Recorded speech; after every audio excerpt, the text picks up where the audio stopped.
everyone. I think we can slowly start with our today's event, audio event. For those who are experiencing this for the first time, welcome. I hope you will enjoy this event, this podcast in a way, and learn a lot of new things. I would like to start out by just welcoming everybody and welcome to for joining this event. Um, Let me start out maybe by sharing a few comments about employer branding and what employer branding is. So, employer branding, in my own words, is the process of promoting a company as a desirable place to work, right? And especially for potential candidates. And it's also about creating a positive reputation for your company as an employer. And the final goal of employer branding and why businesses are doing that is to attract the best talent, retain current employees, and build a strong and loyal workforce. So, during this event, we will be discussing the importance of employer branding and how to develop and communicate your brand. And we will talk about various strategies for implementing it in your organization or my guests' organizations. Let me introduce myself. So my name is Kotryna, and I'm the founder and CEO of a company called Linkedist, where we help businesses grow with the power of LinkedIn. And we do a lot of things in regards to employer branding. But I'm not alone here. So also in this audio event today, I have two guests. We have Lina, who is a marketing and PR associate at Dreamcraft Ventures, and Emma, who is employer branding specialist at NordPass and NordLocker. Both of my guests are very knowledgeable in the employer branding field, and I hope they will share some insightful information with us today. Hello, Emma. Hello, Lina. Hi. Hi, everyone. Maybe we could start by you could start by introducing yourself just in a few words and how are you feeling today? So, Emma, could you maybe start? Yes, of course. Thank you. So my name is Emma. I'm working at Nord Security and I'm working with NordPass and NordLocker products. You asked how I'm feeling today. I'm feeling good because, we're finally doing this. Yesterday we had some difficulties, but I see that today people are joining, so it's a good sign. So yeah, everything's good. And I think I can pass the mic to Len. Yeah.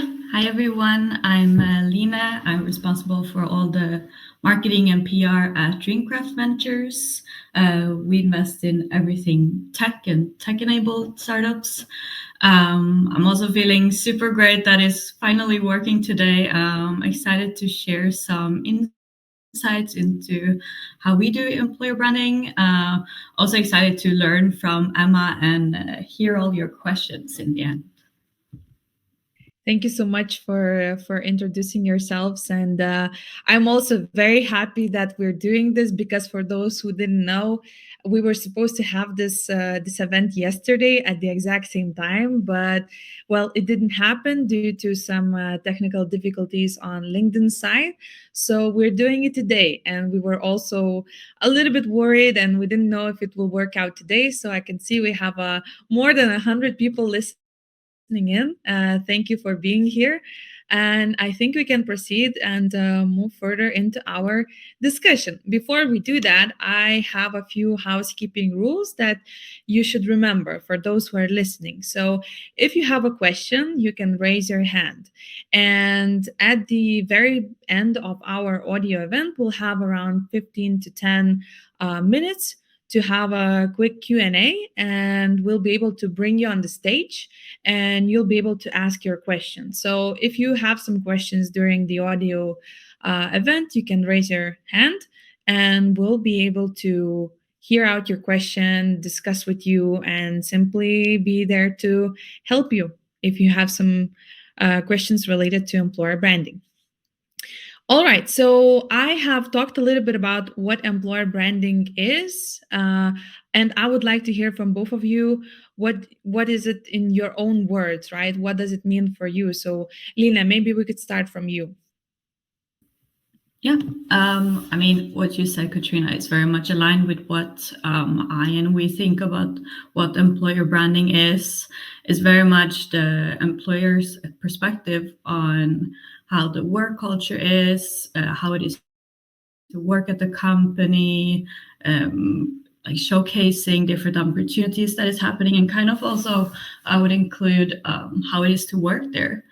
What is like an everyday life at the company, but very much from the employer's perspective. I think we will kind of get into kind of the difference between employer and employee branding, but we do kind of a mix at Dreamcraft. Okay, thank you. What about you, Emma? Do you have something to add? I think it's very well said already. But basically, for me, employer branding is like everything that you can see about the company, and when it comes to employees and the culture and the benefits. So basically, everything the company does to influence its reputation. So I think that can be called employer branding. And why do you think employer branding gained such a big importance during the last years? What maybe has happened? I think that we can find a lot of reasons and researchers in this field making the notes why it gained that much importance in the last years. But I think that it's quite related to the generation change. For instance, like late millennials and Gen Z representatives were looking for a job, but like in a different way in the last of couple of years, and they don't care anymore about these big companies, and because of their big, I'm going to work there. I think they care right now more about the culture, the non-standard benefits and other things, which employer branding shows these things. So I think that was a push of employer branding to be born, and yeah, now we're here. These are some really good points because I definitely can agree with the fact that some of the other generations, younger generations representatives, they're much more looking into the other benefits, right, that you mentioned, rather than just working for a big brand. And sometimes smaller brands have even a better reputation than some huge corporations due to good employer branding. Lina, do you have something to add? I would also add that with LinkedIn becoming super popular to use, it's just easy to find different companies and also to find the people that are working in them. So it's easy to reach out and kind of hear their opinion about the company as well. And also with the growth of popularity in remote work, like now it's possible to work for a company that's on a completely different side of the world. So it's also important to position yourself online and speak to the people that are not in your local community. These are also very good points because it just made me think, where would I go and check the company's reputation if it was 8-10 years ago, and that would only be on their website, maybe Facebook page, maybe a Glassdoor website as well, but there wasn't really a place such as LinkedIn right now, which is allowing us to be closer to these companies and basically see all of those employee updates, who's getting promoted, who's getting a new job, where, why, and so forth. So now LinkedIn is definitely having a very big importance when it comes to employer branding. And that's basically where, when we're doing workshops, uh, that's what we talk about, right? We don't talk about other platforms as much as we talk about LinkedIn and its benefits. So these are some really, really good points why suddenly LinkedIn is gaining, not LinkedIn, but employer branding is gaining importance, because also LinkedIn is here, right? Because 3-5 years ago, it wasn't as popular here in Europe, for instance, as it is today. And now, since we started talking about, different activities, or that's what I want to talk about when it comes to employer branding and give people like really concrete examples, maybe we could start by sharing some of your experiences and what kind of online, offline activities you are doing at your companies to actually strengthen employer branding. Maybe we could start with you, Emma.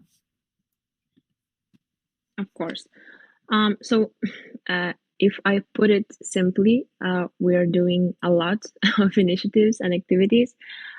So, if we are like separating the online activities and offline activities, I would say that in the online world, we almost cover all the spheres, from active social media usage, especially LinkedIn, and then various blog posts.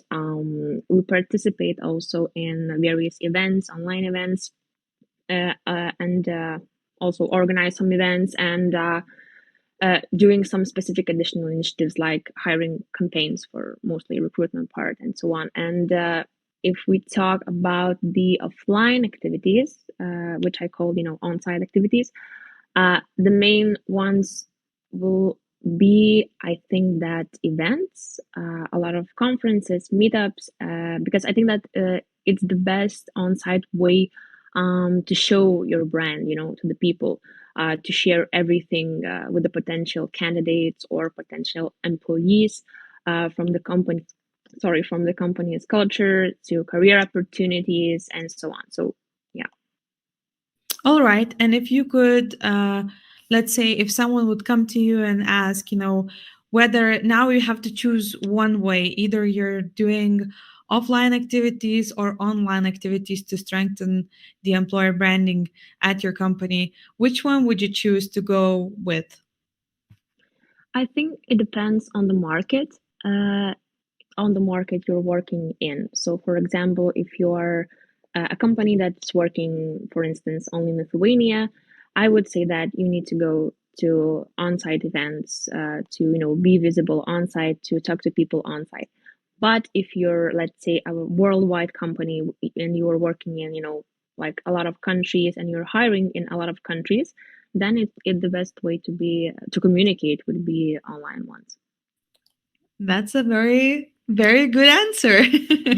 I think that will definitely help a lot of people who are listening to us right now, understand where they can start out if they're just beginning their journey with these activities. Lina, what about you? What about Dreamcraft? We definitely do a combination of online and offline. For me, I think they go so much hand in hand. Also, a big focus for us is to reuse content. So, for example, if you're going to an event, it's super valuable to first promote that you're going on LinkedIn and kind of getting the word out that you're going to be there for a company, but also for the employees. And when you're at the event, taking a picture of your team being there. For example, we went to the Slush event, which is one of the biggest startup events. And it was super important for us to take some team pictures, both at the event, but also like at dinners and like social events at the night. So we could kind of showcase that, yeah, we are doing work, but we're also having a good time as friends. And afterwards, we could use that on LinkedIn, on our blog, and also in our newsletters. So for us, it goes very much hand in hand. I think LinkedIn is definitely the place to start, but also expanding to a blog. We use Medium to kind of showcase new employees in our Meet Team articles. They've gotten like super good feedback from the startup community. So I think that's a very concrete activity that I would recommend people to start out with, because it's I feel like it's very personal, and it kind of let people have like met your potential coworkers before you're actually starting working with them. So that's a good tip. I also think our branding video from our office has been used very much in our hiring process to also show like this is how we actually work on a day-to-day basis. This is where we sit. This is where we have our casual hangouts. So I could also very much recommend that. Okay, so a branding video, that sounds interesting, and maybe it already like right away gives a very nice idea, as you say. How do you work? Where do you have your coffee meetings and things like that, right? So this is this is a very interesting thing to do, and these are some really good activities. Thanks for sharing. I must just also ask if all of you are hearing Lina fine, because I have received some message that not everybody is hearing her. So could you react with an emoji if you're hearing Lina and hearing her audio? All right. Okay. So I can see that everything is fine. Maybe that's just on some people's on their end. Okay. So let's continue on the topic. And now I would actually like to ask you, how do you actively promote the positive experience and the culture that you have? Now we have heard a few of the examples, but maybe some of the things that you do, maybe there are some more concrete things that are just the top-notch things that work right away when it comes to showing off your culture. I know it's not always about LinkedIn and writing on LinkedIn and showing culture there, but maybe there are some other ways to do that. What's your experience with it? Lina, maybe we can start with you.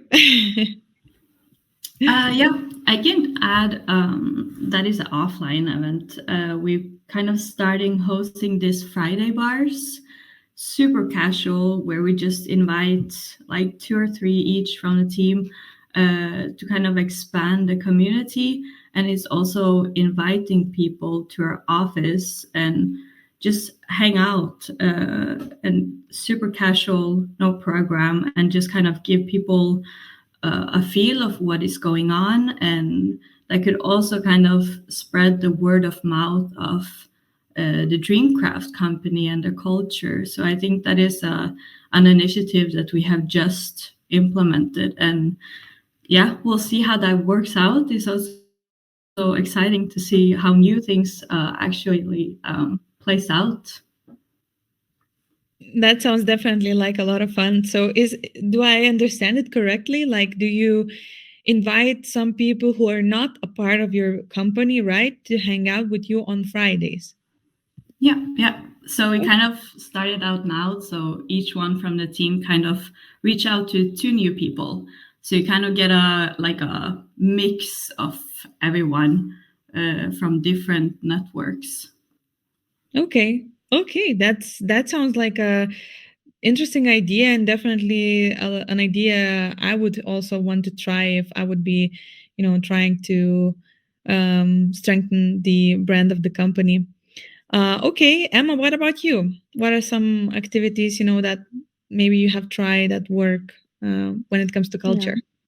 I'm on the moment writing what Lina said, because that is really good idea.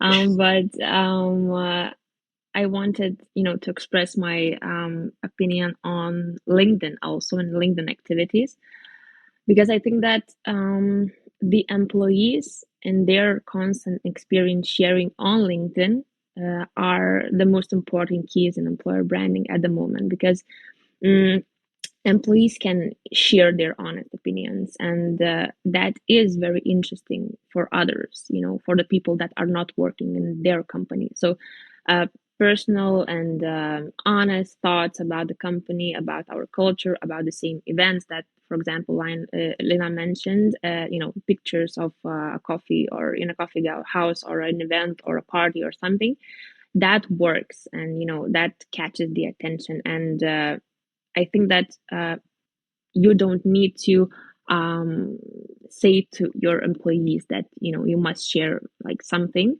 but if the culture is and well-being in the company is very good, the sharing part will be done automatically, naturally, and you will be having this employer branding for free, and it will be honest. So I think that's the key right now.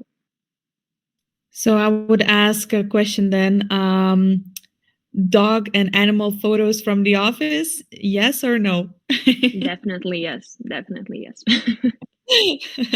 I would agree. I think once in a while you also have to be a little bit more open, or can be, not have to, but can be a little bit more open and fun on the Yeah. platform as well. All right.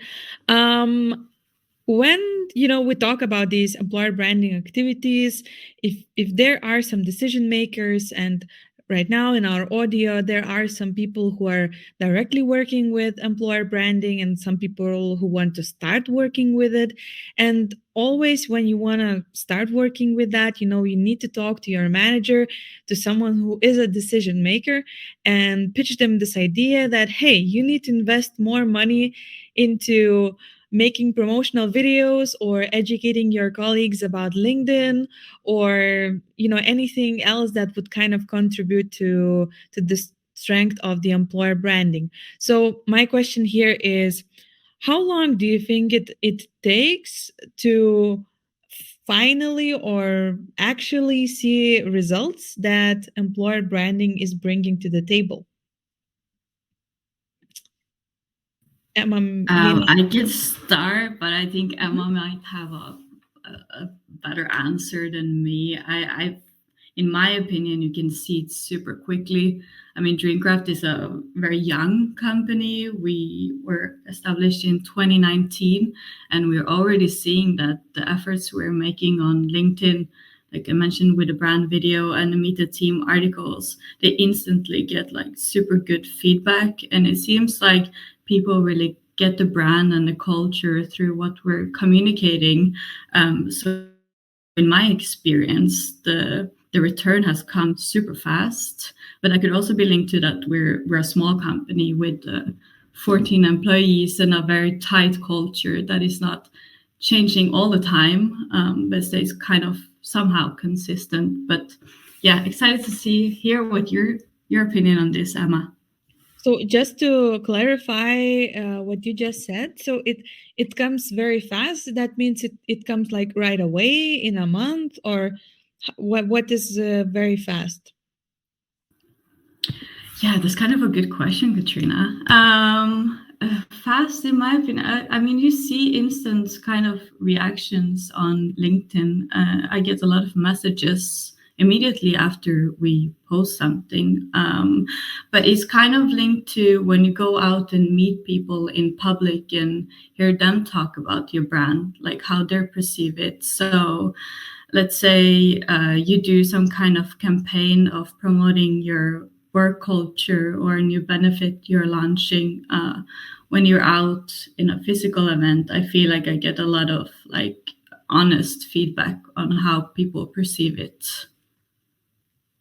Okay. Thank you for sharing that and for clarifying. Emma, the mic is going to you. Thanks. At this point, I think we should also consider which results we want to track. So, for example, if we are considering results as hires for recruitment, then I can agree that we can have these results very fast, considering that we are using various tracking platforms, job boards, LinkedIn boards, where we can upload links with the tracking keywords and so on, and we can see how many people applied through employer branding activities, how many people we hired from these activities, and so on. So every month, every quarter, we can see and track the results, and we can see that like this quarter we hired 10 people from employer branding activities, and it's fine, it's good. Next quarter we will hire, I don't know, 20 people, and then it will be better. But if we are thinking of the results as, for instance, becoming a number one tech company in Lithuania, I think the tracking is in the long run. So you can make employer branding campaigns, initiatives, activities, everything you can, but I think that you will see the big result in the long run. So after 1 year, 2 years, and so on. So I think at this point, it's a must to do market research, like, I don't know, 1 or 2 years, like every 1 or 2 years, and see what is the situation in the market. Are you going up in this list of the most popular tech companies or not tech companies, or you're going down, and then you're tracking these results. But as I mentioned, it will be not that fast that we would want to, but still we can track it. That is a very good point, that if your goal is very measurable, like you said, hiring specific amount of people per month, maybe it's easier to link that to some of the activities. And then just to sum it up, if the goal is, more of a strategic goal to establish a brand and so forth, which takes a longer time, then it just, you can't measure the result right away. Another question that kind of arose from these discussions right now was, and it's to both of you. Again, I don't have the answer, so I'm just asking you. Are there any tools like that could actually help you measure your employer branding activities besides, looking at impressions on LinkedIn and using some LinkedIn tools, but rather some external tools that you're using for that? So, So as you mentioned, there is a question, what are you tracking? What metrics do you want to track? So there are various tools of tracking just LinkedIn data and statistics, but if you want to track data like, applicants, hires, and so on, so then it is possible to deal with the recruitment platform. So it's, it depends on which one you're using, if you're using one. And then I think another useful tool for seeing the load on your website, for example, on your careers page and so on, is to use Google Analytics. And I think it's the most popular tool that we're using. And I think that a lot of companies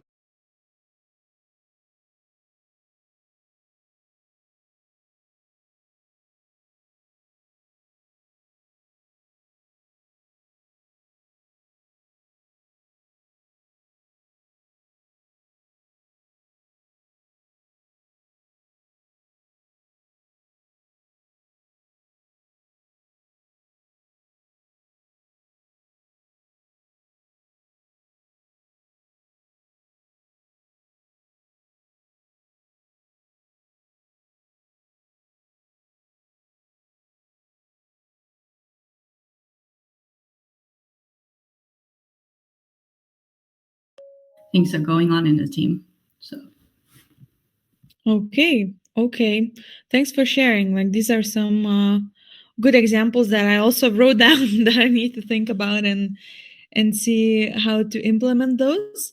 If we could just, because we're slowly going into the second part of our audio live, where we will soon jump into the Q&A. But before that, if you could just think of one advice or one activity or a few activities that you could recommend to somebody who's just starting out with employer branding and wants to gain a bigger audience for their brand, find employees faster, and so forth. Where should they start? Especially like thinking about people who have not done any employer branding activities before in their business. Lina, maybe we could start with you. I think kind of the obvious answer here is to push like both professional and social things you're doing on LinkedIn, because you can just have a really great reach. And kind of going back to what I said in the beginning, like both have that content coming from the company profile, but also encourage your employees to post about their experience being at the company. For example, at Dreamcraft, we highly encourage remote work. So I've done a few posts about how it has been working from different parts of the city, and that is just truly like honest and valuable information for potential employees. So I think making it also easy for your employees to post, for example, provide them with some guidelines on what makes a good LinkedIn post, and also give them some design assets so they can promote your company that aligns with the brand. Okay, so assets, guidelines, some inspiration, so they would know where to start, right? These are some precisely. Yeah, because I mean, I'm a marketing professional, so I obviously love to write, but it's not everyone in the company that has that passion and find it easy to start with a blank canvas. So kind of giving them some ideas and inspiration, like you said, is a good way to start.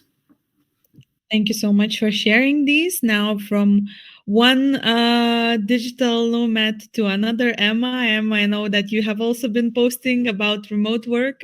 So what would be your activities? So just FYI, remote work is amazing. So try it if you can.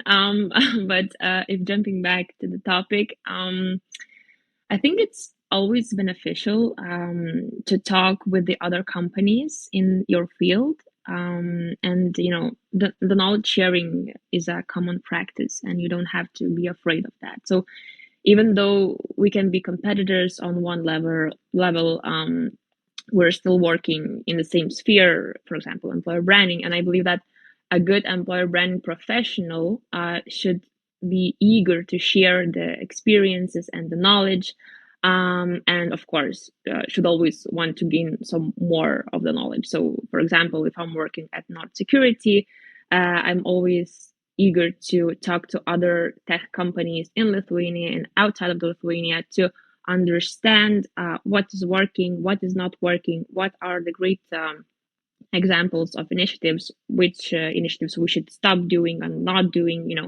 and so on. And when you have all this package of information, do's and don'ts, I think then you can start to create your own employer branding.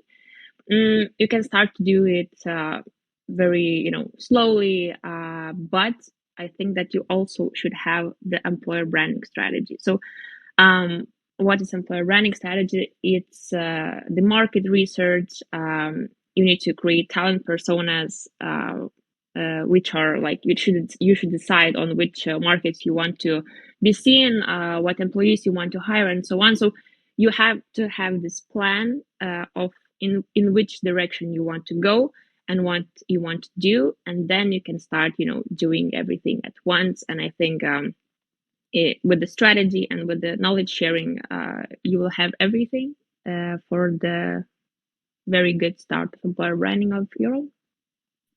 Especially with such a strategy and such a plan, it will be easy to explain to others as well what is it that you're trying to do and what is it that you're trying to achieve. I think like without such plans, in the long run, it might be difficult to not only evaluate where you are now, but also to gain support from other people in the team.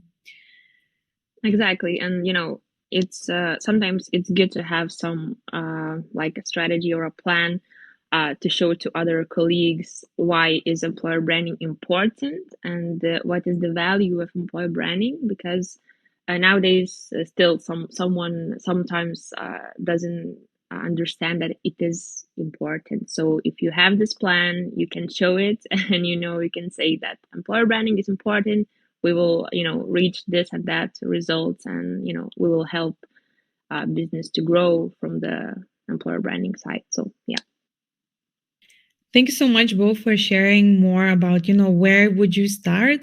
If I could add just a few of my advice, it would be also to give people some kind of motivation, right? If you're trying to activate people in your company, and what I most of the time see is that people want to be more active, people want to be your ambassadors, as I see also a lot of businesses and organizations are trying to create ambassador programs, ambassador groups, and so forth. And sometimes those ambassadors, they feel like they don't really know where to start. They don't really have enough motivation and other things around those topics. So one of the best things is to either get somebody externally, and I'm totally not biased here, but I'm not really. It's good to get some other professionals from the fields, whether that's about crafting your first piece of content or just knowing how to position yourself, because that will inspire people. And then the other thing is internally from the marketing department or from people who are working with the program, get those documents, right? As both Lena and Emma said, get those documents, get some kind of cheat sheets for your colleagues to basically help them in the darker days where, you know, you have the creative block and you can't think of anything to write and you do want to write, but then you have some kind of a guidance or a guided document how to do that. And then I think one more thing which we haven't touched too much about was, you know, motivating teams. So when you have those ambassadors, different ambassador teams, they're cheering for you, they're creating content, and in that way helping your brand. It's also good to basically create some programs which would motivate them, whether they're getting some kind of a if they reach a result, they're getting some kind of a prize for that, or there can be individual people competing for some prize and so forth. So motivating and actually having some kind of rewards in the long run is something that keeps people active. Maybe we could quickly touch upon that. I don't know. Do you have some kind of reward systems, or in general any other way how you motivate people to stay consistent? So at Nord Security, in the product of NordPass and NordLocker, we do have an ambassadors program, which is amazing. By the way, I really recommend to do that. But we don't have any, you know, prize system or anything else, because I think that at the moment we're at this point that we're working on motivation and, you know, personal growth. So if a person is eager to learn and to post about the company and about himself or herself, then we provide some kind of lectures, some kind of trainings that we help our people, you know, to grow as professionals and as speakers and as, you know, LinkedIn professionals, if I could say that. And I think we're working on this. At the moment, we don't have any, you know, I don't know, money related prizes. But I don't know what will be held in the future. But I don't know, maybe Lena has some other experiences in that. So for us, it's very much the employees themselves that are the ambassadors. We also don't have any prizes or monetary prizes that we give out to the team, obviously. But we're focusing on like hyping each other. And when someone posts on LinkedIn, we have our own Snacks channel where we post like, go and give me a like and give me a comment. And you see those like high performing posts where people are close to reaching like 400 likes. We're like encouraging each other, come on, give me a comment so I can reach 400. And then when it's close to 500, we go again and let's go, let's get to 500. So I've seen in my team that that's super motivating to see that the content that they spend time on is performing, and that's very much led by just the numbers that LinkedIn give you, the likes, the comments, and the impressions. I feel like it's such a good point that it feels more safe when you know that your team has your back, right? If you're gonna post something, there is a team, a smaller or a big team that is always there, like cheering for you and engaging with your content. Because I think there is like always this huge fear of, you know, what if I post and nobody engages? So it's a very good practice, and I can, yeah, go ahead. Maybe you have some more to add on that. Yeah, but I totally agree. And I also think that that is a way of creating a great culture. in the company and feel like, yeah, we're our biggest support. And that just, yeah, like you said, sometimes it's just like making that first post and see that, well, I actually did okay. And then you maybe try another post the next week and see like I even got even more likes this time. And that's just super motivating to see that you're bringing some value to the people that are following you.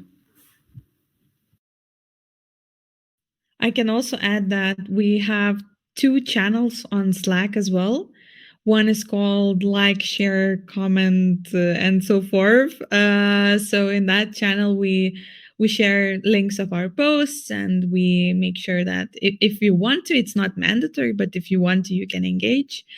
And then the other channel, which is called pre-publish, where people from the team, if they don't feel fully 100% ready with their content piece, if they want someone to look at it, they can actually post their content piece, and other people from the team can review it and give some comments if there are any comments to give. So these things definitely encourage people and help them to not only stay motivated, but know that there is someone keeping you accountable for the things that you do. Yeah, so we do also have a Slack channel for this kind of stuff. So I think it's a common practice, and I think it's a good one. But it's a very nice thing that you, Kotryna, mentioned, that you have 2 channels. One channel for just likes and comments and so on, and another channel for some help, especially for those who are starting posting on LinkedIn. So I think that we will need to implement this one in our site. So thank you. Sounds good. Sounds good. All of these ideas, that we're sharing here in this audio live, we hope that they inspire you as well, those who are listening in. If you're listening in, could you react with an emoji so we can see that you're still here, still listening? And I think we're going slowly towards the end, towards the Q&A. So if you have some questions, I see a lot of people reacting with emojis, so that looks nice. I'm glad you're staying with us. If you have some questions, you can raise your hand, and we'll be bringing you on the stage. I saw that there were some people raising hands during the first half of the event. I think they jumped off from this audio live, but let's see. So if some of you will have questions, we will be here to answer. Other than that, before we go into the Q&A, Ema, Lina, if people would like to connect with you or talk to you, what is the best place to do so? LinkedIn. Yes. I think it's a obvious answer. So so on LinkedIn, from my side, obviously you can connect with me and write me a message, or anything, and then we can chat about employer branding, of course. And if you have any questions and don't want to ask them here, you can also ask them in the private message. Yeah, and same goes for me. Just connect on LinkedIn, send me a message, and also happy to chat about anything employer branding, marketing, PR, anything startup related, basically. Thank you both. Very unexpected answer, I must say, very unexpected. But yes, definitely connect with these 2 ladies here on LinkedIn. They will be there to answer to your questions. If you have heard about something during this live that made you think and you want to know more, because we only have very little amount of time, you can ask them directly, right? You can ask them about their separate experiences and how they have been handling this beast called employer branding. So I can see we don't really have any questions or any hands that are being raised, which basically leads this audio event to an end. So I just again wanted to thank all of the people who were participating, and Lina and Ema, thank you so much for being a part of this audio live. And just to sum up, we hope, and I hope, that you found the information and insights shared valuable and informative. Remember that employer branding is not just about attracting the top talent to your business, but it's also about retaining the talented employees that you already have by just creating a strong brand and building that positive reputation. So, thank you again for tuning in. I look forward to continuing the conversation on personal branding in the future with both Lena and Emma and all of you here on LinkedIn. Thank you so much, ladies, for joining. Thank you. Thank you, everyone. Thank you for having us. Have a good evening, everybody. Bye-bye. Have a good evening. Bye.